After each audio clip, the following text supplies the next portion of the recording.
Hello students, आज इस video में हम चैप्टर 11 परिमाप और क्षेत्रफल से कुछ महत्वपूर्ण विषयों को समझेंगे। तो चलिए शुरू करते हैं। सबसे पहले देखिए परिमाप। परिमाप क्या होता है? देखिए किसी बंद आकृति के चारों ओर एक चक्कर में चली गई दूरी परिमाप कहलाती है। तो किसी बंद आकृति के चारों ओर एक चक्कर में जो दूरी चली जाती है वो क्या कहलाती है? परिमाप। जैसे कि देखिए यहाँ पर एक आकृति दी गई है, हमें इसका परिमाप निकालना है। तो मान लीजिए मैं यहाँ से चलना शुरू करती हूँ। तो देखिए यहाँ से यहाँ तक मैं 4 सेंटीमीटर चली, फिर 3 सेंटीमीटर चली, फिर 5 सेंटीमीटर चली और फिर 2 सेंटीमीटर चली। तो देखिए मैं दोबारा यहीं पर आ गई। तो देखिए मैं कुल कितनी दूरी चली? देखिए 4 + 3 7, 7 + 5 12, 12 + 2 14 सेंटीमीटर। तो मैं 14 सेंटीमीटर चली। तो इस बंद आकृति के चारों ओर एक चक्कर में जो मैंने ये 14 सेंटीमीटर की दूरी तय की है, ये क्या है? इसका परिमाप। तो देखिए किसी बंद आकृति का परिमाप निकालने के लिए हम क्या करेंगे? उसकी सभी भुजाओं का योग कर लेंगे। तो इसका परिमाप निकालना है, तो परिमाप निकालने वास्ते क्या करेंगे? इसकी इन सभी चारों भुजाओं का योग कर लेंगे। तो 4 सेंटीमीटर + 3 सेंटीमीटर + 5 सेंटीमीटर + 2 सेंटीमीटर। तो इन चारों भुजाओं को जोड़ने पर क्या आया? 14 सेंटीमीटर। तो इसका परिमाप क्या आया? 14 सेंटीमीटर। तो अगर किसी बंद आकृति का परिमाप निकालना है तो उसकी सभी भुजाओं का योग करेंगे। अब देखिए क्षेत्रफल। क्षेत्रफल क्या होता है? देखिए किसी बंद आकृति द्वारा घेरे गए स्थान को उस आकृति का क्षेत्रफल कहते हैं। जैसे कि देखिए ये एक बिस्कुट है, ये एक बंद आकृति है। इस बिस्कुट को जब मैंने शीट पर रखा तो इस बिस्कुट ने अपने नीचे जितने स्थान को घेरा वो इस बिस्कुट का क्या है? क्षेत्रफल। और बिस्कुट की चारों तरफ ये जो बाउंड्री है ये क्या है? इस बिस्कुट का परिमाप। अब एक उदाहरण देखिए। मान लीजिए हमारे पास एक प्लाट है, ठीक है। इस प्लाट की लंबाई 5 मीटर और चौड़ाई 2 मीटर है और इस प्लाट पे हमने सब्जी लगाई है। अब अगर हमसे पूछा जाए कि हमने कितनी जगह पर सब्जी लगाई है, तो ये पता करने के लिए हम क्या करेंगे? इस प्लाट का क्षेत्रफल निकालेंगे। तो देखिए प्लाट का क्षेत्रफल निकालना है तो लंबाई गुणा चौड़ाई, लंबाई और चौड़ाई को गुणा कर देंगे। लंबाई क्या है? 5 मीटर और चौड़ाई क्या है? 2 मीटर। तो 5 मीटर गुणा 2 मीटर। पहले 5 को 2 से गुणा करेंगे, क्या आएगा? 5 दूनी 10। अब मीटर को मीटर से गुणा करेंगे तो क्या आएगा? Metre square. तो प्लाट का क्षेत्रफल क्या है? 10 मीटर स्क्वायर, यानी हमने 10 मीटर स्क्वायर पर सब्जी लगाई है। अब देखिए अगर ये पूछा जाए कि इस प्लाट के चारों ओर बाड़ करने के लिए कितनी लंबी तार की ज़रूरत होगी, तो ये पता करने के लिए कि इस प्लाट के चारों ओर बाड़ करने के लिए कितनी लंबी तार की ज़रूरत होगी, हम क्या करेंगे? तब इस प्लाट का परिमाप निकालेंगे। अब देखिए इस चैप्टर में प्रयोग होने वाले कुछ महत्वपूर्ण सूत्र इस प्रकार से। अब हम इस चैप्टर में प्रयोग होने वाले कुछ फॉर्मूले पढ़ेंगे। सबसे पहले देखिए वर्ग का परिमाप। वर्ग का परिमाप निकालने का फॉर्मूला क्या है?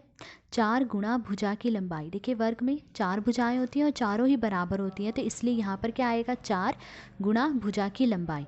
अब जैसे कि देखिए यहाँ पर हमें ये वर्ग दिया गया है, ठीक है। इसकी भुजा की लंबाई क्या है? 5 सेंटीमीटर। तो अब हमें इसका परिमाप निकालना है। तो देखिए इसका परिमाप हम 2 तरीके से निकाल सकते हैं। पहला तरीका तो ये है कि हम इसकी चारों भुजाओं का क्या कर ले? योग कर ले, तो इसका परिमाप आ जाएगा। दूसरा तरीका इस फॉर्मूले का यूज़ करके, क्योंकि वर्ग में चारों भुजाएं बराबर होती है तो इसीलिए यहाँ पर 4 आया और गुणा भुजा की लंबाई। तो वर्ग का परिमाप निकालना है तो देखिए फॉर्मूला है 4 गुणा भुजा की लंबाई, क्या दी गई है? 5 सेंटीमीटर। तो 4 को 5 से गुणा करेंगे, क्या आएगा? 4 पंजे 20 सेंटीमीटर। तो वर्ग का परिमाप क्या आया? 20 सेंटीमीटर। तो वर्ग का परिमाप निकालने का फॉर्मूला है 4 गुणा भुजा की लंबाई। अब देखिए आयत का परिमाप। आयत का परिमाप निकालने का फॉर्मूला क्या है? 2 गुणा ब्रैकेट में लंबाई जमा चौड़ाई। जैसे कि देखिए यहाँ पर हमें एक आयत दिया गया है जिसकी लंबाई 7 सेंटीमीटर और चौड़ाई 3 सेंटीमीटर है और हमें इसका परिमाप निकालना है। तो देखिए परिमाप निकालने का, आयत का परिमाप निकालने के 2 तरीके हैं। पहला तरीका तो है कि हम इसकी इन चारों भुजाओं का योग कर लें तो परिमाप आ जाएगा। पर क्योंकि हमें पता है कि आयत में आमने सामने की भुजाएं बराबर होती हैं, तो इसीलिए हम आयत का परिमाप निकालने का इस फॉर्मूले का यूज़ कर रहे हैं। 2 गुणा ब्रैकेट में लंबाई जमा चौड़ाई। तो आयत का परिमाप बराबर 2 गुणा ब्रैकेट में क्या है? लंबाई जमा चौड़ाई। लंबाई क्या है? 7 सेंटीमीटर, तो यहाँ आ जाएगा 7 सेंटीमीटर। फिर प्लस चौड़ाई, चौड़ाई क्या दी गई है? 3 सेंटीमीटर। तो 2 गुणा 7 जमा 3 कितना हुआ? 10 सेंटीमीटर। 2 को 10 से गुणा करेंगे, क्या आएगा? 20 सेंटीमीटर। तो आयत का परिमाप क्या आया 20 सेंटीमीटर। तो आयत का परिमाप निकालने का फॉर्मूला है 2 गुणा ब्रैकेट में लंबाई जमा चौड़ाई। अब देखिए वृत्त की परिधि या वृत्त का परिमाप। वृत्त की परिधि या वृत्त का परिमाप निकालने का फॉर्मूला क्या है 2 पाई आर। आर मतलब रेडियस, रेडियस यानी त्रिज्या। अब देखिए जैसे कि यहाँ पर मैंने ये वृत्त लगाया है, अब जितनी प्रकार खोलकर मैंने ये वृत्त लगाया, मान लीजिए इतनी प्रकार खोलकर मैंने ये वृत्त लगाया, तो ये क्या कहलाएगी वृत्त की त्रिज्या यानी वृत्त की रेडियस। यहाँ से यहाँ ये क्या है वृत्त की रेडियस यानी त्रिज्या। और वृत्त के चारों ओर चली गई ये जो दूरी है ये क्या है वृत्त की परिधि या वृत्त का परिमाप। अब देखिए क्वेश्चंस को हल करते समय हम पाई का मान क्या रखेंगे 22/7।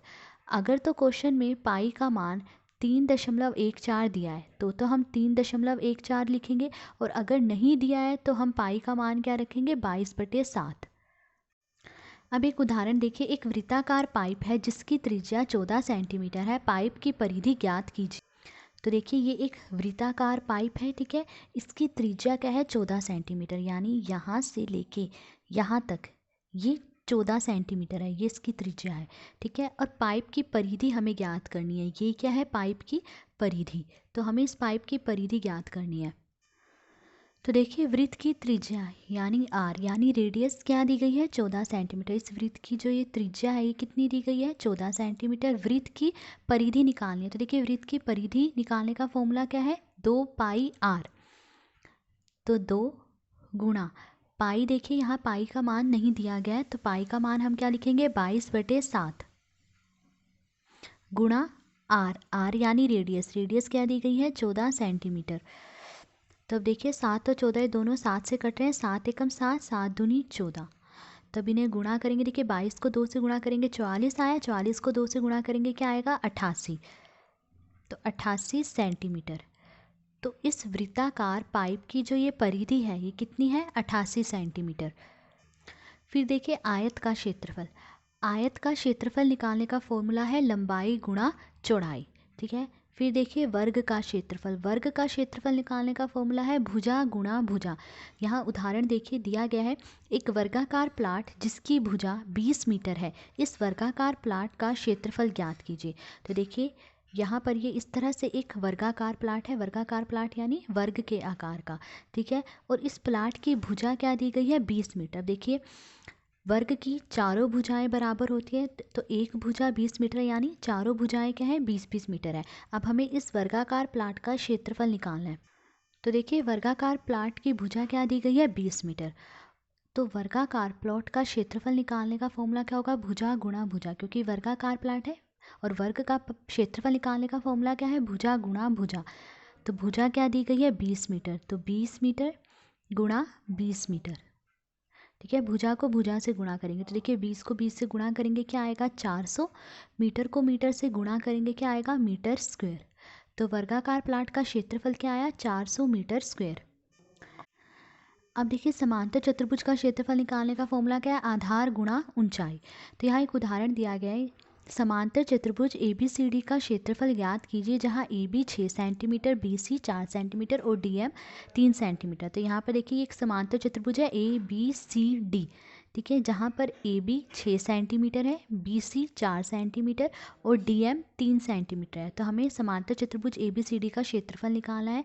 तो समांतर चतुर्भुज का क्षेत्रफल निकालने का फॉर्मूला क्या है आधार गुणा ऊंचाई। आधार देखिए क्या है AB, ये आधार है, और ऊंचाई क्या है देखिए 90 डिग्री के कोण वाली जो ये भुजा है ये सीधी ऊंचाई DM, ये क्या है ऊंचाई। तो AB देखिए कितने सेंटीमीटर है AB 6 सेंटीमीटर गुणा DM कितने सेंटीमीटर है 3 सेंटीमीटर। तो देखिए 6 को 3 से गुणा करेंगे क्या आएगा 6 3 18, सेंटीमीटर को सेंटीमीटर से गुणा करेंगे सेंटीमीटर स्क्वायर। तो समांतर चतुर्भुज ABCD का क्षेत्रफल क्या है 18 सेंटीमीटर स्क्वायर। अब देखिए त्रिभुज का क्षेत्रफल। त्रिभुज का क्षेत्रफल निकालने का फॉर्मूला क्या है 1/2 गुणा आधार गुणा ऊंचाई। तब एक उदाहरण दिया गया, उदाहरण से समझिए। देखिए निम्न आकृति में त्रिभुज का क्षेत्रफल ज्ञात कीजिए। तो देखिए यहाँ पर हमें त्रिभुज ABC दिया गया है, हमें इसका क्षेत्रफल निकालना है। BC 5 सेंटीमीटर है और AD 2 सेंटीमीटर है। तो हमें त्रिभुज ABC का क्षेत्रफल निकालना है। त्रिभुज का क्षेत्रफल निकालने का फॉर्मूला क्या है 1/2 गुणा आधार गुणा ऊंचाई। तो 1/2 गुणा आधार क्या है BC, ये क्या है आधार, गुणा ऊंचाई, ऊंचाई क्या है देखिए 90 डिग्री के कोण वाली जो भुजा, यहाँ 90 डिग्री का कोण बन रहा है ना, तो ये 90 डिग्री के कोण वाली जो भुजा है ये सीधी ऊंचाई है, ये AD क्या है ऊंचाई। तो देखिए 1/2 गुणा BC कितने सेंटीमीटर है, BC है 5 सेंटीमीटर, फिर गुणा AD, AD कितने सेंटीमीटर है 2 सेंटीमीटर। तो देखिए 2 एकम 2, 2 एकम 2, तो क्या बचा 5। तो त्रिभुज ABC का क्षेत्रफल क्या आया 5 सेंटीमीटर स्क्वायर, सेंटीमीटर को सेंटीमीटर से गुणा करेंगे आएगा सेंटीमीटर स्क्वायर। तो त्रिभुज ABC का क्षेत्रफल आया 5 सेंटीमीटर स्क्वायर। अब देखिए वृत्त का क्षेत्रफल, वृत्त का क्षेत्रफल निकालने का फॉर्मूला क्या है पाई आर स्क्वायर। अगर तो क्वेश्चन में पाई का मान नहीं दिया गया तो हम पाई का मान क्या रखेंगे 22/7, और अगर पाई का मान 3.14 दिया गया तो हम पाई का मान 3.14 रखेंगे। अब उदाहरण देखिए 14 सेंटीमीटर त्रिज्या वाले वृत्त का क्षेत्रफल ज्ञात कीजिए। तो एक वृत्त है जिसकी त्रिज्या यानी रेडियस दी गई है 14 सेंटीमीटर, हमें उस वृत्त का क्षेत्रफल निकालना है। तो देखिए वृत्त की त्रिज्या यानी r दी गई है 14 सेंटीमीटर, वृत्त का क्षेत्रफल निकालना है, तो वृत्त का क्षेत्रफल निकालने का फॉर्मूला क्या है पाई आर स्क्वायर।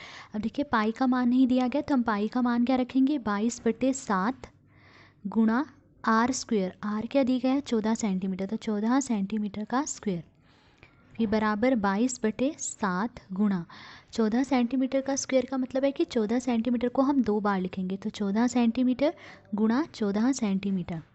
अब देखिए 7 और 14 ये दोनों 7 से कट रहे हैं, 7 एकम 7, 7 दूनी 14। तो देखिए 22 को 2 से गुणा करेंगे क्या आएगा 22 दूनी 44, 44 को 14 से गुणा करेंगे तो क्या आएगा 616, और सेंटीमीटर को सेंटीमीटर से गुणा करेंगे तो सेंटीमीटर स्क्वायर। तो वृत्त का क्षेत्रफल क्या है 616 सेंटीमीटर स्क्वायर। तो आज इस वीडियो में हमने चैप्टर 11 से कुछ महत्वपूर्ण विषयों को समझा। अगर आपको वीडियो पसंद आई हो तो please like share and subscribe. Thank you.